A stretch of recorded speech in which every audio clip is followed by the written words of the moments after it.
जय हिंद दोस्तों, मैं निर्भय आपका एक बार फिर से टेकपुली चैनल में स्वागत करता हूं। तो दोस्तों, अपनी जावा की पिछली वीडियो में मैंने आपको बताया था कि अगर आपको एक प्रोग्राम जावा के अंदर लिखना है, उस प्रोग्राम को कंपाइल करना है, रन करना है, तो वो आप किस तरीके से कर सकते हैं। यानी कि एक हेलो वर्ल्ड का प्रोग्राम आप बेसिकली किस तरीके से जावा के अंदर लिख सकते हैं। तो दोस्तों, आज की इस वीडियो में हम बताएंगे जावा के एक स्पेशल फीचर जो कि हमारा है ऊफ्स।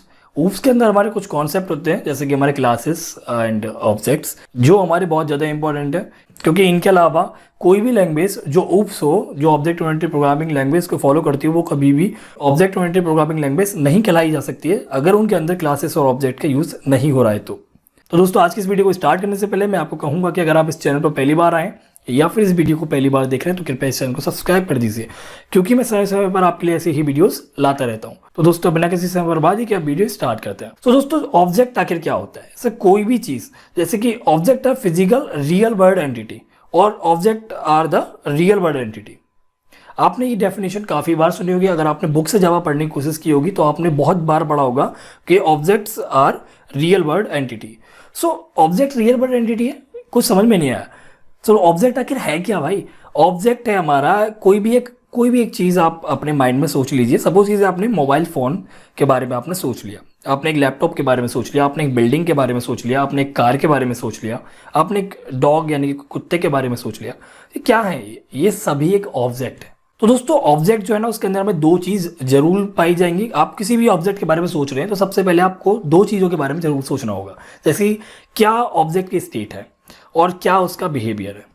स्टेट से मतलब है कि सपोज कीजिए आपने एक ऑब्जेक्ट चुना कि कुत्ता आपने चुन लिया, सपोज कीजिए डॉग आपने एक ऑब्जेक्ट चुना, आपने सोचा एक डॉग के बारे में। तो डॉग की जो स्टेट होंगे वो होंगे जैसे कि डॉग का नाम क्या है, डॉग किस कलर का है, डॉग की ब्रीड क्या है, ठीक है, नेम है, कलर है, ब्रीड है डॉग की। तो ये सारे क्या है, आपके स्टेट हैं एक ऑब्जेक्ट के। सो बिहेवियर क्या है आपका ऑब्जेक्ट का, जो डॉग आपका ऑब्जेक्ट है उसका बिहेवियर क्या है? उसका बिहेवियर है आपका भौंकना, खाना, पूंछ हिलाना, ये सभी उसके बिहेवियर है।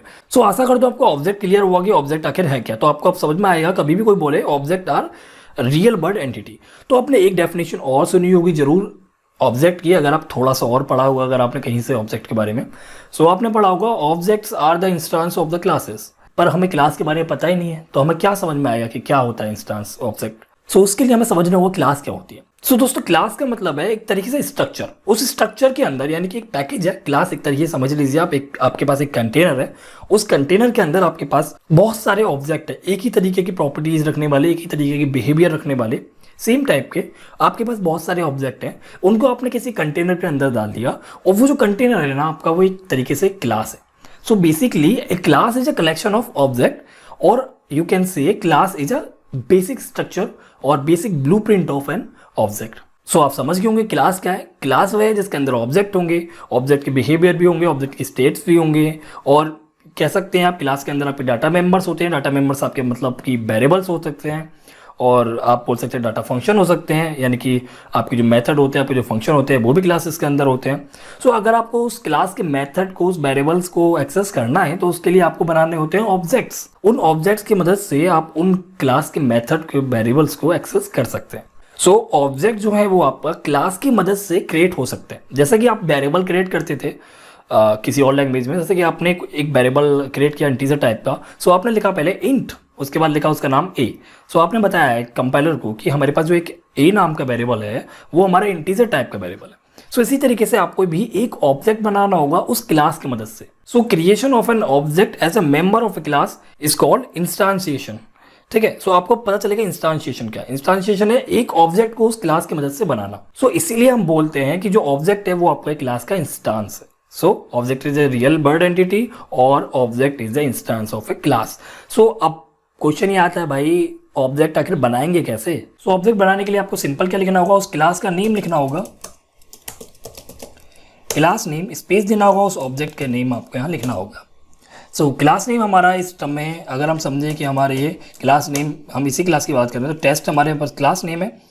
एरर वेरर मत देखिए, मैं आपको फिलहाल समझा रहा हूँ। तो क्लास हमारा नेम, हमारा टेस्ट है, तो हमने ऑब्जेक्ट ले लिया OBJ।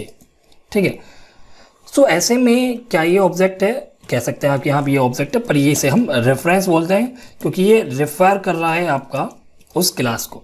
सो प्रॉपर ऑब्जेक्ट कैसे बनेगा? सो प्रॉपर ऑब्जेक्ट बनाने के लिए आपको क्या लिखना होगा, उस रेफरेंस वेरिएबल का नाम लिखना होगा ऑब्जेक्ट, इसके बाद आपको असाइनमेंट ऑपरेटर से न्यू कीवर्ड का यूज़ करना होगा। सर न्यू कीवर्ड आपका जावा में मेमोरी एलोकेट करने के लिए यूज़ होता है। सो उस ऑब्जेक्ट को मेमोरी एलोकेशन करना है तो न्यू कीवर्ड का यूज़ करना होगा। स्पेस लगा के आपको क्या लिखना होगा, आपको लिखना होगा कंस्ट्रक्टर का नेम।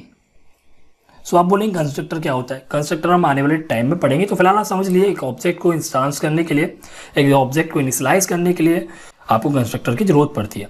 सो कंस्ट्रक्टर एक तरीके से एक मेथड है। आप देखेंगे कि कंस्ट्रक्टर जो है ना वो क्लास के नेम जैसा ही होता है, बस उसके बाद जो है ना पैरेंथेसिस ओपन होता है। तो एक तरीके से ये मेथड है, यानी कि एक फंक्शन है। सो इस तरीके से आप एक ऑब्जेक्ट को क्रिएट कर सकते हैं। So OBJ is a object of that class. So अगर हम चाहें 2 लाइन में ना लिखना तो हम इसे 1 लाइन में भी लिख सकते हैं। उसके लिए हमें क्या करना होगा, हमें इतना लिखना होगा और मैं इसको इधर पहुंचा देता हूँ। सो ये आपका एक तरीके से ऑब्जेक्ट क्रिएट हो गया। सो इसके लिए हम सेपरेट वीडियो देखेंगे, उसमें हम समझेंगे कि ऑब्जेक्ट को किस तरीके से क्रिएट कर सकते हैं प्रॉपर्ली, और किस तरीके से उससे मेंबर मेथड्स और ये डाटा मेंबर्स जो भी है इनको हम कॉल कर सकते हैं, इनसे काम कर सकते हैं।